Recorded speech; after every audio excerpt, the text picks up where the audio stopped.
car starts rumbling, the revs are below 1000 and it's making lots of noise. On this video, I'm going to show you how to skip gears. So whether you're going up the gears or down the gears, let's get into it. So when it comes to skipping up the gears, it's not a good idea to skip from 1 to 3. So let me show you what happens if I go to 3 right now. You see, the car starts rumbling, the revs are below 1000 and it's making lots of noise, and it's not ideal to go from 1 to 3. Instead, when you're going up the gears, you're better off skipping from 2 to 4 or 3 to 5, and I'll show you what I mean. On the way down, you can skip gear 2. You don't have to go 3, 2, 1. You can go straight from 3 to 1, and I'll show you what I mean when I stop here. So I can see traffic up ahead. I'm in gear 3 right now, and the traffic is not moving. So I'll check my mirrors and I start slowing down. And then as I get close to that car, I can go straight from 3, clutch down around here, into 1. I didn't need to go into 2 and then 1. I can do if I want to, but there's no need to do that. You can go straight from 3 to gear 1. I'll show you further in the video as well that you can actually go from any gear to gear 1. So skipping 2 when you're going down into 1, from 3 to 1, is really useful for when you're making turns as well into a sharp road. So I'll give you an example. We're going to turn left here, so mirror, mirror, signal. So I want to go straight into 1 because it's too sharp for gear 2. So I'm in 3 right now. So instead of going into gear 2, I can go straight into gear 1 and then bring my clutch up really smoothly. That way I can make the turn nicely in first gear without having to worry about going into 2 first and then 1 afterwards. But you notice that I brought my speed down nicely, and then also my clutch was down a bit early. And don't worry about coasting, because I think a lot of people are too scared about coasting and then they end up not using the clutch properly because they're just too worried about coasting. Now when you're gearing up or down, it's really important to get the timing right and to get the speed right as well. So if you're going from, let's say, gear 2 to gear 4 and you're going too slowly, it's not going to work out that well, and I'll show you what happens in a second. Let me show you exactly how to do it the wrong way first, and then afterwards I'll show you the correct way. So we don't skip 2 when you're going up. I'm going to go into gear 2 from 1, and then now I'm going to try to skip gear 3 and go straight into gear 4, but I'm not going to have enough speed. So if I go into 4 now, yeah, oh my god, you see, it's making lots of rumbling noises. It's not ideal, and even if I put my gas all the way down, it's taking a long time for the car to accelerate. Yeah, so to avoid all that, next time I do it, I'm going to accelerate a lot more first and then change into gear 4. So I'm going to show you now how to gear up to gear 4 from 2 properly. So earlier when I done it, I was going too slow. Now if I increase my speed, get my revs up, I'm going just above 30 miles per hour now. If I go into 4 now, you see, it's nice and smooth. You don't get that rumbly feeling because the revs are not too low at this sort of speed. The revs are now in a nice range. It's nice and smooth for gear 4. So like I mentioned earlier, you can go from any gear into gear 1. So you can go from 4 to 1 as long as the speed is right. So right now I'm going to approach this roundabout. We're going to go from gear 4 to gear 1. I'm going to show you the wrong way first. So if I go into gear 1 too early, I'll show you what happens. Then I'll show you how to do it properly. And sometimes what people do at this sort of speed, we're doing just around 20 miles an hour now, they'll slap it into 1 and then bring the clutch up. You see, that slows the car down way too much, and the person behind you is going to get a surprise. There was no one behind me when I did it just now, just for safety reasons. But when you're doing it, make sure that you're doing the correct speed first before slapping into 1. Let me show you what I mean.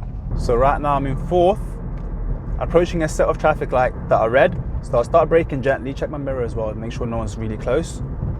And then once you see the revs now going to 1000, I'm going to put my clutch down. And then once my speed goes down as well to a lot lower, like around 10 miles an hour, then I go into first gear. This way, when I bring my clutch up, you see, you don't get that nasty shock and you get a nice smooth stop. No one behind you is going to get surprised about how slowly you're going because you've done it in a nice controlled way. So depending on the traffic, so I showed you earlier how to go from gear 4 to gear 1, but sometimes it's good to go from 4 to 2 as well. So like now the traffic's going to slow down gradually. So I can see they're not stopping fully, but they're slowing down. So now I can go from 4 straight to 2, bring my clutch up smoothly. Because everyone's was slowing down gradually. If they was coming to a full stop straight away, then I might just go straight from 4 to 1. But because they're bringing the speed gradually down, it made more sense to go from 4 to 2. And then now that everyone's stopping, then I can go into first. So again, we don't skip 2. I'm going to go straight to 2 from 1, and then here everyone's moving smoothly, just above 20 miles per hour. So don't need to worry about gearing up yet. And then because everyone's moving up gradually, I'm going to go into 3. So it doesn't make sense to always skip gears. Right now it's not gear 4 speed, but everyone's doing kind of gear 3 speed on this car. So it made more sense to go into gear 3 rather than trying to skip straight to gear 4. But now I can skip 2 and go straight to 1. You don't have to do lots of work like 3, 2, 1 or 4, 3, 2, 1. I think some people have it in their mind that you have to do it like that. You don't. It's just a lot more work for no reason. When you're going up the gears, you don't want to skip too many gears. Right now I'm in 2. Eventually I want to be in gear 5 further down in the road here. But I don't want to skip 3, 4 and then go to 5. That's going to be too much. Let me show you what happens when I do that. Even if I use lots of gas, so like now, I'm going to go 2 and then 5. Yeah, very sluggish. I can feel the car rumbling a bit. It's not ideal. So the better way to do this would be from 2 to 4. Or if I go from 3 and then I can go to 5. When you're gearing up as well, it's important to understand whether you're on a hill or not. If you're going uphill, you don't want to be gearing up or missing too many gears too early, because it's going to struggle going uphill. So right now I'm in gear 5. I'm going to turn into that petrol station. I can go straight from 5 to 2. So remember, gearing downwards, you can skip as many gears as you want. It's up that you have to be careful. So like right now I'm in 5. I'm slowing down for this turn. And then once I get to like around here, see the RPMs get to 1,000. I can slow down more, get into 2, bring the clutch up smoothly while the whole time I'm braking, so that I can control my speed into this turn.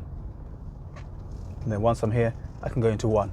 So the main thing is controlling your speed, making sure that you're braking. If you brake the whole time, it makes it really easy to control how fast you're going. So now I'm going to show you how to get to gear 5 quickly. You can either skip 3 and go straight to 4, or from 2 you can go to 3, add lots of gas, and then from 3 you can go straight to 5. That works pretty well, and you notice the revs are above 1,000. Yeah, if you're not sure how to do it properly, if your revs are above 1,000, between 1 and 2, that's a good range for it to be in. If it's below 1,000, you probably geared up too soon, and the gear that you're in is too high for the speed that you're trying to do. So now I'm in 5. Don't have to go straight to 2 because this road is a faster road, but then it's going to go to a slower road shortly. It's going to go into a 30 mile per hour road. So I can go straight from 5 to gear 3, making sure that I do 30 before I get to this section here. I'm in 3 right now. I'm coming to a full stop. Don't need to worry about going into 2. I can go straight into 1, or even straight into neutral. See lots of cars slowing down because one car is turning. Yeah. So now I'm in gear 3 speed, and people up ahead are stopping. I can see everyone stopped. So if they were carrying on, I would have gone into gear 3, but because I know they're stopping, I'm just going to keep it in 5. And then now I'm in second gear speed, and now everyone's moving as well. Then I can go into second gear. Yeah, so you don't have to decide really early on or start changing gears early on. You can look at what's happening ahead, and then when you slow down enough, you can then decide, okay, this is a good speed for gear 2, or this is a good speed for gear 3, and so forth. So right now I'm in gear 4, coming up to a set of lights that are red. I'm going left here.